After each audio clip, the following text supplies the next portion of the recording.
ഞാനെങ്ങനെ സീറോയിൽ നിന്ന് ഹീറോയിലേക്ക് എത്തി എന്നുള്ളത്.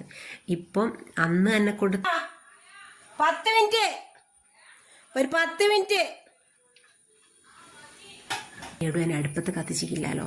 ഞാൻ അധികം മേലെ തീയിട്ടിട്ട്. ഇന്നത്തെ എൻ്റെ കഥയിലേക്ക് എല്ലാവർക്കും സ്വാഗതം. ഇന്ന് ഞാൻ ഒരു ഓർഡറായിട്ടാണ് വന്നത്. 2 കിലോ അരീൻ്റെ ബിരിയാണി വെച്ച് കൊടുത്ത്, ചിക്കൻ ബിരിയാണി വെച്ച് കൊടുത്ത. ഞാൻ രാവിലെ ചായയും കുടിച്ച് വെറുതെ ഇങ്ങനെ ഇരിക്കുന്ന സമയത്താണ് എന്നെ വിളിച്ചിട്ട് ചോദിക്കുന്നത്, 2 കിലോ അരീൻ്റെ ചോറ് വെച്ച് തരാനാവോ? എത്ര കൈയല്ലെങ്കിലും ഒരു ഭാഗം അങ്ങ് പോയാലും ഓർഡർ വന്നാൽ ഞാൻ പാഞ്ഞെണീക്കും. അപ്പോൾ ഞാൻ പറഞ്ഞു എന്നാൽ പിന്നെ എല്ലാം കൊണ്ടുവന്നോന്ന് പറഞ്ഞു. 2 കിലോ ചിക്കനും 2 കിലോ അരിയും ഓള് കൊണ്ടുവന്നിട്ടുണ്ട്. ഓൾ അത് വെച്ച് ടോക്കൻ ഉണ്ടാക്കാമെന്ന് വിചാരിച്ചതാണ്. പിന്നെ അവൾക്ക് തോന്നിയത് വേണ്ട, ഇത് അപ്പുറത്ത് കൊടുത്തിട്ട് ഓളെ കൊണ്ട് എന്നെ കൊണ്ട് ഉണ്ടാക്കിക്കാന്നുള്ള. ചിക്കനും അരിയും മാത്രം അവൾ കൊണ്ടുവന്നിക്കുള്ളൂ. ഞാനിതാ ചിക്കൻ കൈ നല്ലോണം അരിപ്പയിലിട്ടെടുത്ത് 2 കിലോ അരിക്ക് 2 കിലോ ചിക്കൻ വേണ്ടയില്ല. പക്ഷെ ഓളന്നെ ഉണ്ടാക്കുന്നത് കൊണ്ട് അവൾ അത്രയും ചിക്കൻ വാങ്ങിയത്.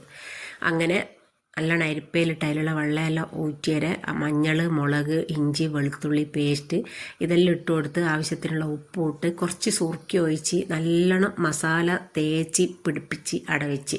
പിന്നെ നോക്കുമ്പം ഒരുപാട് സാധനങ്ങൾ കുറവുണ്ട്. എന്നും ഓർഡർ ഉണ്ടെങ്കിൽ സാധനങ്ങളെല്ലാം പുരയിലുണ്ടാവും. അങ്ങനെ പോയി അതെല്ലാം പെടിയെ പോയി വാങ്ങിക്കൊണ്ടുവന്ന് പിന്നെ ചിക്കൻ പൊരിക്കാൻ വേണ്ടിയിട്ട് അപ്പോഴത്തേക്ക് ഏകദേശം ഒരു 15-20 മിനിറ്റ് മസാല എല്ലാം നല്ല എണ്ണയിലേക്ക് പിടിച്ച് വന്നിക്ക്. ഇതൊരു 3 പ്രാവശ്യമായിട്ടാണ് ഇത് പൊരിച്ചെടുക്കുന്നത്. അപ്പോൾ ആ ഒരു സമയം കൊണ്ട് ഞാൻ ഉള്ളി കട്ട് ചെയ്ത് വെച്ച് അരി വെള്ളത്തിലിട്ട് വെച്ച് പിന്നെ വെളുത്തുള്ളി, ഇഞ്ചി ഇതെല്ലാം ചതുക്കി വെച്ചിട്ടുണ്ട്. അങ്ങനത്തെ കുറേ ഒരുക്കങ്ങളെല്ലാം ചെയ്ത് വെച്ച് അങ്ങനെ ഇത് 3ാമത്തെ പ്രാവശ്യത്തെ ചിക്കൻ ഇട്ട് കൊടുത്ത് ഇനിതാ നമുക്ക് ഈ ഉള്ളി പൊരിച്ചെടുക്കണം. ഉള്ളി ചെറുതായിട്ട് കട്ട് ചെയ്ത് വെച്ച് ഇത് എന്തിനുള്ള പൊരിച്ചതാണെന്നുള്ള ഞാൻ കുറച്ച് ബയ്യെ പറഞ്ഞുതരാം കേട്ടോ. അപ്പോൾ ഇതാ 3ാമത്തെ പ്രാവശ്യം ഇട്ട ചിക്കൻ ഇവിടെ റെഡി ആയിട്ടുണ്ട്. പിന്നെ ഉള്ളി പൊരിച്ചെടുക്കുന്നുണ്ട്. ഉള്ളി കുറച്ച് കൂടുതൽ പൊരിച്ചെടുക്കുന്നുണ്ട്. അങ്ങനെ ഉള്ളിയെല്ലാം പൊരിക്കാൻ വേണ്ടി ഇടുമ്പോഴത്തേക്കിന് എന്താക്കിക്ക് ഈ ഓണർ വന്നിക്ക്, ചോറ് കൊടുക്കേണ്ട ആൾ വന്നിക്ക്. പിന്നെ എനിക്ക് ക്യാമറ പിടിക്കാൻ പറ്റിയില്ല. പിന്നെ ഞാൻ ക്യാമറ പിടിക്കാണ്ട് ആ ചോറുണ്ടാക്കിയത്. ഒന്നുമില്ല, ഉരുളി അടുപ്പത്ത് വെക്കുന്നു. അതിലേക്ക് 2 കിലോ അരിക്ക് 200 ഗ്രാം വെളിച്ചെണ്ണ ഒഴിച്ച് കൊടുക്കുന്നു. പിന്നെ ആവശ്യത്തിനുള്ള വെള്ളം, 1 ജഗ് അരിക്ക് 1.5 ജഗ് വെള്ളം അത് ഒഴിച്ച് കൊടുത്ത് തിളച്ചേരെ കറിവേപ്പിലയും മറ്റേ ഒരു ചെറുനാരങ്ങേൻ്റെ മുറിയും അതിലേക്ക് ഇത് ഉറ്റിച്ചു കൊടുത്ത് പിന്നെ ആവശ്യത്തിന് ഉപ്പിട്ട് കൊടുത്ത് കറുപ്പ, ഗ്രാമ്പു, ഏലക്കയെല്ലാം ഇട്ട് തിളച്ചേര അരിയിട്ട് കൊടുത്ത് മൂടി വെച്ച ഒരു കാഴ്ച ഞങ്ങൾ കാണുന്നത്. അത് കാണിക്കാൻ പറ്റിയില്ല, ആളിവിടെ ഉള്ളതുകൊണ്ട്. പിന്നെ ഈ ഉള്ളി എന്തിനാ പൊരിച്ച് വെച്ചതെന്നുള്ള ഞാൻ കുറച്ച് കഴിഞ്ഞിട്ട് പറഞ്ഞുതരാം. പിന്നെ ഈ അണ്ടിപ്പരിപ്പ്, മുന്തിരി, ക്യാരറ്റ്, ഉള്ളി ഇത് നമുക്ക് ലാസ്റ്റ് ദമ്മിന് ഇട്ട് കൊടുക്കേണ്ടതാണ്. അപ്പോൾ ഇതെല്ലാം ഇവിടെ പൊരിച്ച് വെച്ചിട്ടുണ്ട്. പിന്നെ ഓള് പോയതിന് ശേഷമാണ് ഞാൻ ക്യാമറ പിടിച്ചത്. ഇങ്ങനെ ചോദിച്ചുകൊണ്ടിരിക്കും, ഇനിയിപ്പോൾ വീഡിയോ എടുക്കുന്നുണ്ടല്ലേ, എനിക്കിപ്പോൾ എത്ര പൈസ ഇട്ടല്ലോ തുടങ്ങി, ഇനി കുറേ ആയാലും ചാനൽ തുടങ്ങിയിട്ട്. ഇങ്ങനെയുള്ളതൊന്നും കേൾക്കാൻ കഴിയാലായിട്ടാണ് ഞാൻ ക്യാമറ ഓഫാക്കി വെച്ചത്. ഇപ്പോൾ ഇതാ ദമ്മിടുന്ന ചെമ്പ് തന്നെ ഞാൻ മസാല ഉണ്ടാക്കുന്നത്. എന്നാൽ പിന്നെ ഇത് മസാല ആയാൽ ഇതിലേക്ക് തന്നെ ദമ്മിട്ട് കൊടുക്കാമല്ലോ. അങ്ങനെ ഉള്ളി നല്ലോണം വാടി വന്നതിന് ശേഷം ഞാൻ ഇതിലേക്ക് തക്കാളി ഇട്ട് കൊടുക്കുന്നുണ്ട്. തക്കാളി ഇട്ട് കൊടുത്ത് പിന്നെ പച്ചമുളക് ഇട്ട് കൊടുത്ത് ഇഞ്ചി, വെളുത്തുള്ളി ഇതെല്ലാം ഇട്ട് കൊടുക്കുന്നുണ്ട്. കുറച്ചൊരു കളിയുണ്ട് വാടിക്കിട്ട്, കാരണം ഇത് കുറേ സമയം അടുപ്പത്ത് വെച്ച് ചെറിയ തീയിൽ വാടിയെടുക്കേണ്ടതാണ്. ഇത് ഏകദേശം ചോറായി, ചിക്കനായി, ഇതിൻ്റെ മേലെ ഇടേണ്ട എല്ലാതായി, എന്നിട്ടാണ് ഞാൻ മസാല ഉണ്ടാക്കുന്നത്. അത് ഉള്ളി പൊരിച്ച എണ്ണയിൽ മസാല ഉണ്ടാക്കാമെന്ന് വിചാരിച്ചതാണ്. അപ്പോൾ അതിലേക്കുള്ള ബാക്കിയുള്ള പൊടികളെല്ലാം ഇട്ട് കൊടുത്ത് കുറച്ച് മുളക്, ഗരം മസാല, കുരുമുളകിൻ്റെ പൊടി, പിന്നെ ചിക്കൻ മസാല, ഇത്രയും പൊടികളാണ് ഞാൻ അതിലിട്ട് കൊടുക്കുന്നത്. മഞ്ഞൾ ആദ്യം കുറച്ച് ഇട്ട് കൊടുത്ത് പിന്നെ 2 ചപ്പിട്ട് കൊടുത്ത് മല്ലിച്ചപ്പും പുതിന ചപ്പും മസാലയിൽ ഇട്ട് കൊടുത്ത് നല്ലോണം ഒന്ന് അത് ചേർത്ത് റെഡിയാക്കി കൊണ്ടുവന്ന് പിന്നെ നമ്മൾ അതിലേക്ക് നമ്മൾ പൊരിച്ച് വെച്ച ഇതുണ്ടല്ലോ ഉള്ളി അതിട്ട് കൊടുത്ത്. ഇതിന് വേണ്ടിയിട്ടാണ് ഞാൻ ആദ്യം ഉള്ളി പൊരിച്ച് വെച്ചത്.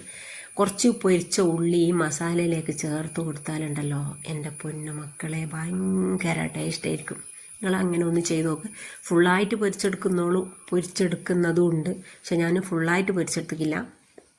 കുറച്ച് മസാല ഉണ്ടാക്കിയിട്ട് ബാക്കി ഉള്ളിയാണ് ഞാൻ ഇതിലേക്ക് ചേർത്ത് കൊടുക്കുന്നത്. ഇനി ഇതിലേക്ക് നമ്മൾ പൊരിച്ച് വെച്ചിട്ടുള്ള ചിക്കൻ ഇട്ട് കൊടുക്കുന്നുണ്ട്. അതായത് ചിക്കൻ ചെറിയ ചെറിയ പീസൊന്നും ആക്കിക്കില്ല. ഓള് പറഞ്ഞ് വലിയ പീസ് തന്നെ ആയിക്കോട്ടെ, ഓരോരുത്തർക്കും ഓരോരു പീസ് കൊടുത്താൽ മതിയല്ലോ.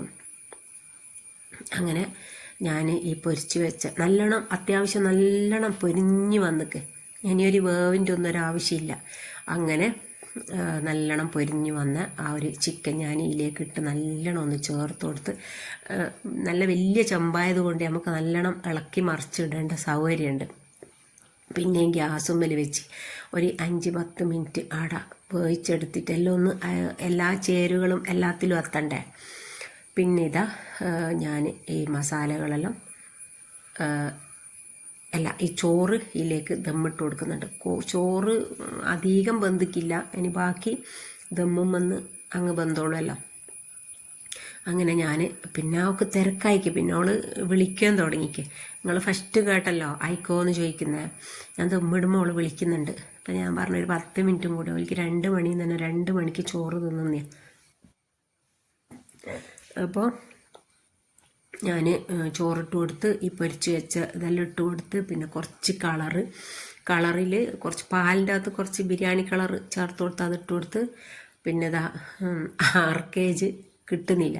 അപ്പോൾ ഞാൻ വിചാരിച്ച് നല്ലോണം അതിൻ്റെ ഡബ്ബ തുടച്ചിട്ട് ആ ചോറിലൊക്കെ വെച്ച് കൊടുക്കട്ടെ, എന്നാലൊന്ന് ചൂടായി വരുമല്ലോ. അങ്ങനെ അതെല്ലാം ഇട്ട് കൊടുത്ത് ബാക്കിയുള്ള പൊരികളും കാര്യങ്ങളും എല്ലാം അതിലിട്ട് റെഡിയാക്കി വെച്ച് കൊടുത്ത്. പിന്നെ ചപ്പ് കുറച്ചേനും ബാക്കി ഫുള്ളായിട്ട് മസാലയിലിട്ട് കൊടുത്തേക്ക്.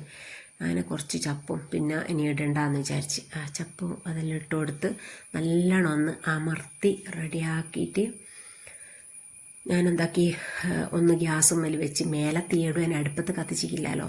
ഞാൻ അധികം മേലെ തീയിട്ടിട്ടാണ് റെഡിയാക്കൽ. അങ്ങനെ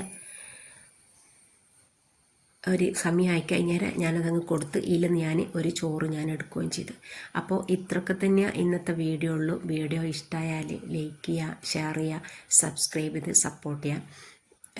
പിന്നെ വേറൊന്നും പ്രത്യേകിച്ചൊന്നും പറയാനില്ല. ഞാൻ ഇതൊന്നും ഉണ്ടാക്കാത്തൊരു വ്യക്തിയാണ്. ഇതൊന്നും എന്ന് പറഞ്ഞാൽ ശരിക്കും പറഞ്ഞാൽ എന്നെക്കൊണ്ട് എൻ്റെ പെരക്കാറ് ഉള്ളി കട്ടിയിപ്പിക്കൽ മാത്രമേ ഉള്ളൂ. അത്രക്കും എനിക്ക് ഫുഡ് ഉണ്ടാക്കുന്ന അറിയില്ല എന്ന് പറഞ്ഞിട്ട് അങ്ങനത്തെ ഞാനിപ്പോൾ ഇതെല്ലാം ഉണ്ടാക്കിയിട്ട് കൊടുത്ത് ആൾക്കാർ അത് തിന്ന് ഇതിൻ്റെ നല്ല അഭിപ്രായം പറയുമില്ലേ, സത്യമായിട്ട് എൻ്റെ മനസ്സും നിറയും, കണ്ണും നിറയും. ഞാനെങ്ങനെ 0-യിൽ നിന്ന് ഹീറോയിലേക്ക് എത്തി എന്നുള്ളത്. ഇപ്പം അന്ന് എന്നെക്കൊണ്ട് തേങ്ങ ചിരണ്ടിക്കുന്ന ഓരെക്കൊണ്ട് ഇന്ന് ഞാൻ തേങ്ങ ചിരണ്ടിക്കുന്നു. അപ്പോൾ ഓക്കെ, ബായ്. അടുത്ത വീഡിയോ ആയിട്ട് ഇൻഷാ അല്ലാഹ് അടുത്ത് തന്നെ വരും.